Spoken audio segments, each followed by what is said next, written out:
Les Jus Loup, c'est une compagnie qui est née d'un problème de la société. Un problème majeur, c'est le gaspillage alimentaire. Les chiffres que je vais vous donner sont durs à croire, mais c'est la réalité. Le tiers des aliments qui sont produits dans le monde sont gaspillés. Puis le pire secteur d'activité, c'est les fruits et légumes. Où est-ce qu'on a 45 % qui s'en va en bout de ligne aux poubelles. C'est presque la moitié. C'est énorme. Je sais que beaucoup d'entre vous mettent beaucoup de cœur à l'ouvrage pour créer ces petits bijoux de la nature. C'est très triste de voir qu'il y en a la moitié qui s'en vont aux poubelles. Tout au long de la chaîne de valeur, il y a des pertes. Que ce soit le cultivateur qui va laisser des produits dans le champ, que ce soit lors de l'emballage où il va y avoir un second tri qui va être fait, que les produits vont être mis de côté, que ce soit en transport quand on a des produits qui viennent de l'extérieur, que ce soit dans la distribution où il y a beaucoup de spéculation, que ce soit en épicerie où est-ce qu'il y a des pertes dans les comptoirs, ou que ce soit même dans vos frigos où est-ce qu'on perd des produits. Qui est à blâmer? Je pense que personne n'est à blâmer parce que tout le monde fait de son mieux. Mais en bout de ligne, je pense qu'on est trop difficile. Notre exigence par rapport à la beauté des fruits et légumes est trop exigeante. Je vais vous parler de mon entreprise familiale qui a presque 100 ans. On a un problème qu'on se questionne depuis une dizaine d'années.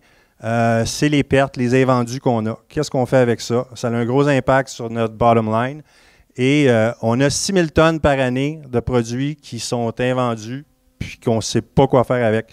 Il y en a une partie qu'on va vendre 2, 3, 4, 5 $.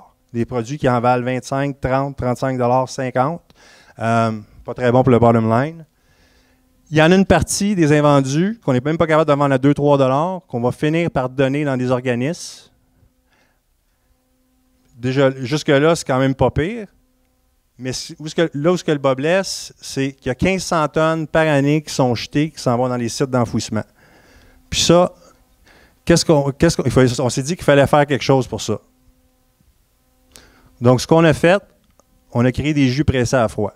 Ça fait 100 ans qu'on est en distribution, puis finalement, on se décide, il faut faire la transformation. Si personne vient prendre nos produits pour faire quelque chose avec, nous, il va falloir le faire. C'est sûr que c'était un petit peu épeurant de se dire on va se lancer dans un jus. Ce qu'on connaît, c'est faire la distribution.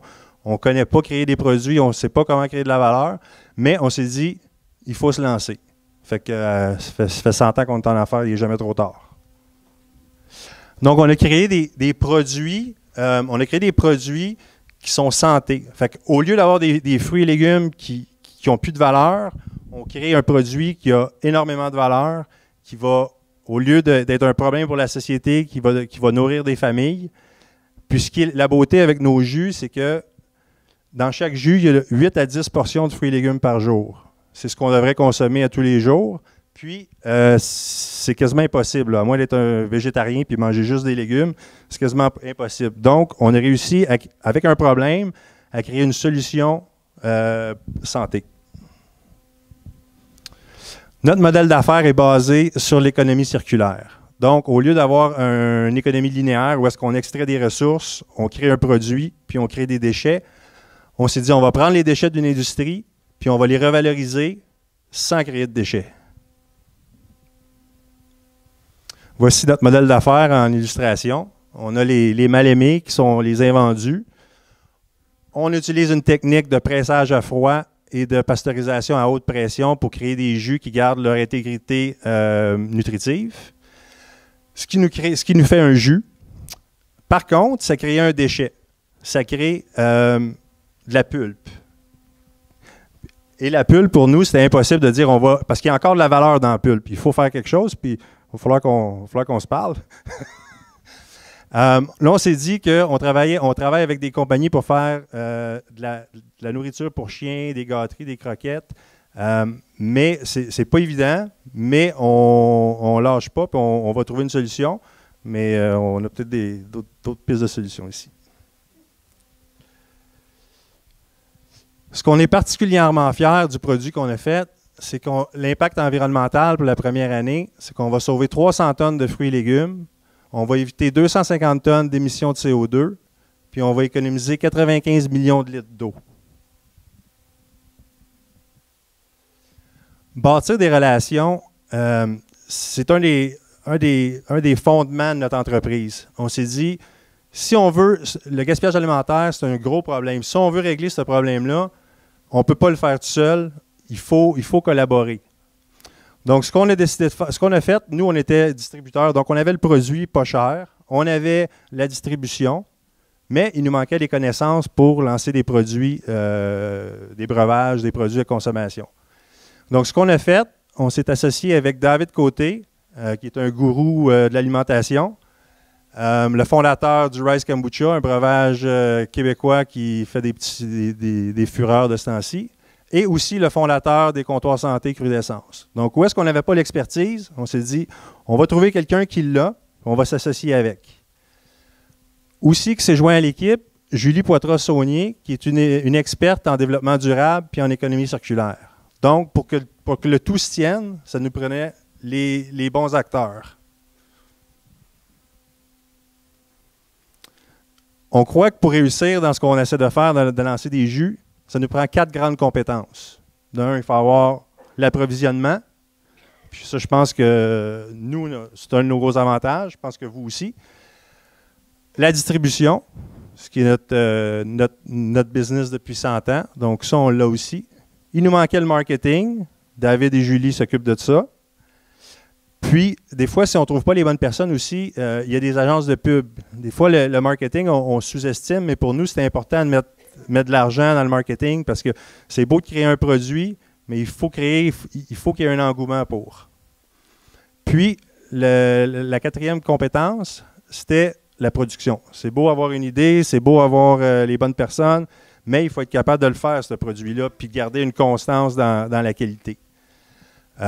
C'est sûr que d'investir dans une usine, pour ce qu'on voulait faire, on parle d'environ 2 millions de dollars pour une business qu'on n'était pas sûr qu'elle allait lever. On s'est dit que c'était très risqué. Donc, on s'est associé avec un co-packing. Il y avait de plus en plus de co-packing de disponibles pour faire des produits. Donc, avant de vous lancer et de dire, je vais me partir une usine puis je vais acheter de l'équipement, partez plus petit. Allez voir des co-packing. De plus en plus, c'est des gens qui en font leur business, de dire, moi, je veux. C'est sûr qu'ils vont vous charger un premium pour faire ça, mais au moins, ça diminue votre risque. Donc, nous, on a fait un partenariat avec, dans le fond, un de nos compétiteurs qui s'appelle Plein Jus. C'est lui qui fait nos jus. C'est lui qui fait nos jus et il trouve son compte parce qu'en même temps, nous, notre mission, c'est de sauver des fruits et légumes. Fait qu'on y fait profiter de fruits et légumes que normalement, il payait à gros prix, à meilleur prix. Donc là-dedans, on a trouvé un commun accord qui faisait l'affaire des deux.